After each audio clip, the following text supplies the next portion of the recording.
What if I told you 1975 wasn't just about Queen or Springsteen? Hidden behind the big names were songs that came out of nowhere, took over the airwaves, and then disappeared just as fast. They were one-hit wonders, but they hit hard. Some of them you've heard before, others might surprise you, but every one of them left something behind. This is 1975 like you've never heard it before. Number 10, Run Joey Run by David Geddes. Run, Joey, run, Joey, run.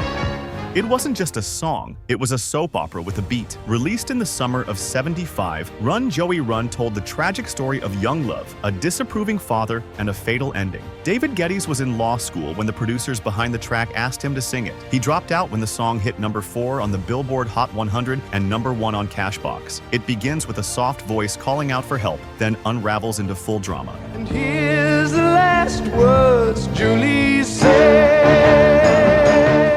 The female vocal, sung by the producer's daughter, gave it eerie authenticity. It was recorded quickly, but it stuck. Critics called it melodramatic, but listeners couldn't stop replaying it. And just like that, Geddes had a hit. Then he walked away from the spotlight and never looked back. Number 9, Black Superman by Johnny Wakelin. The Black Superman. Johnny Wakelin rewrote an old tune and turned it into a reggae-powered tribute to Muhammad Ali. With a groove that hit just as hard as the subject, Black Superman rose through the charts, reaching number 7 in the UK, number 1 in Canada, and number 21 in the US. It was a bold move. Sing Muhammad, Muhammad Ali. Mixing sports heroism with Caribbean rhythm and a subtle political edge. But it worked. Backed by the Kinshasa Band, Wakelin delivered a track that felt part documentary, part celebration. He tried to follow it up with more boxing-themed songs, but nothing stuck. Black Superman was his only real punch, but what a punch it was. Number 8, Shame. Shame Shame by Shirley and Company. Shame on you if you can't dance too.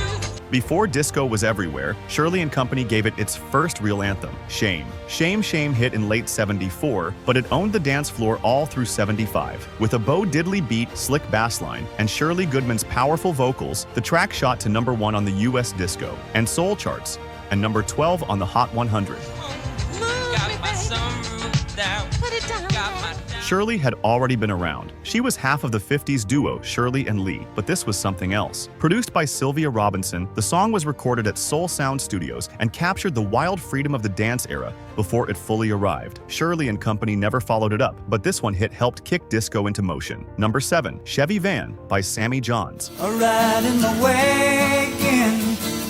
It was a song about a man, a van, and a moment. Originally released in '73, Chevy Van didn't take off until early '75, but when it did, it flew. The song hit number 5 on the Billboard Hot 100 and became a gold-certified soft rock anthem. Sammy Johns recorded it with members of the legendary Wrecking Crew, including Larry Knechtel. Her long legs were The vibe was breezy, almost careless, a young woman, a parked van, and a one-night romance. It captured something innocent and reckless about the '70s all at once. Sammy Johns never had another hit, but Chevy Van lived on in films, commercials, and late-night road trips. Number 6, Jackie Blue by the Ozark Mountain Daredevils. She's wearing a brown blue jacket.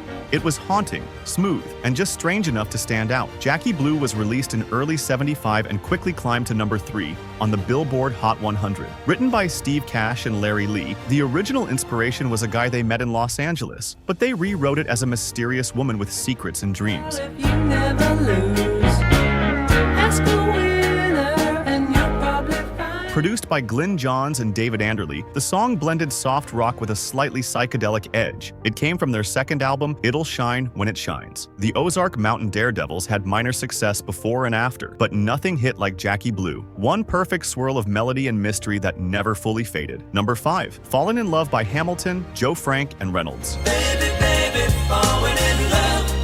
I'm falling in love. This song felt like a summer breeze on repeat. Fallen in Love hit number 1 on the Billboard Hot 100 in August of '75. Smooth harmonies, gentle rhythm, and lyrics that melted into the California sun. But here's the catch. Reynolds wasn't even in the group by the time it charted. They kept the name for recognition. Maybe you can't see all the things you've meant to me. Recorded at ABC Dunhill Studios, the track had that warm, polished sound that defined mid-'70s pop rock. It played in cars, restaurants, and quiet moments for months. They tried to follow it up, but lightning never struck twice. Fallen in Love became their one shining moment. Number 4, Magic by Pilot. You couldn't escape it. It's not so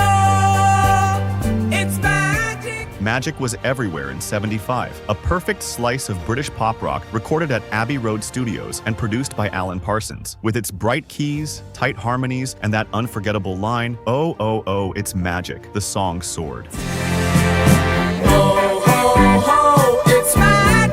Pilot were Scottish session musicians, stepping into the spotlight for the first time. Their performance felt effortless, but behind it was years of work. Parsons, fresh off producing for Pink Floyd, gave the song its shimmer. Pilot released more music, but the spotlight didn't last. Magic became their legacy, light, catchy, and completely unforgettable. Number 3, Sky High by Jigsaw.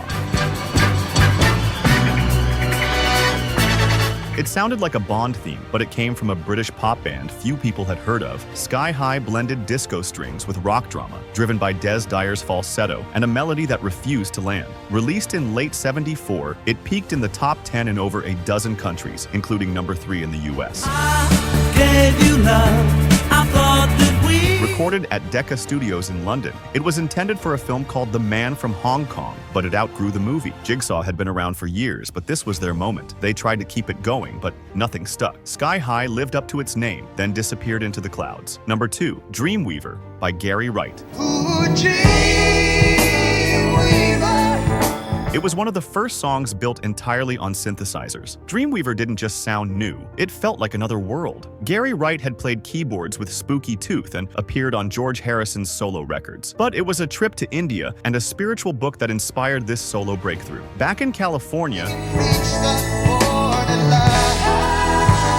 he recorded the track at the record plant using only keyboards, ARP synths, and a drum machine. No guitars, just layers of dreams. Released in late '75, it climbed to number 2 on the Billboard Hot 100 and became a staple of late-night radio. Wright never topped it, but he didn't need to. Dreamweaver was timeless. Number 1, How Long by Ace. It's got the groove of a heartbreak song, but the real story? Pure rock and roll betrayal. When Paul Carrack sang, "How long has this been going on?" he wasn't talking about a lover. He was talking about the band's bassist rehearsing behind their backs with another group. Ace recorded it at Rockfield Studios in Wales, the same place Queen would later use for Bohemian Rhapsody.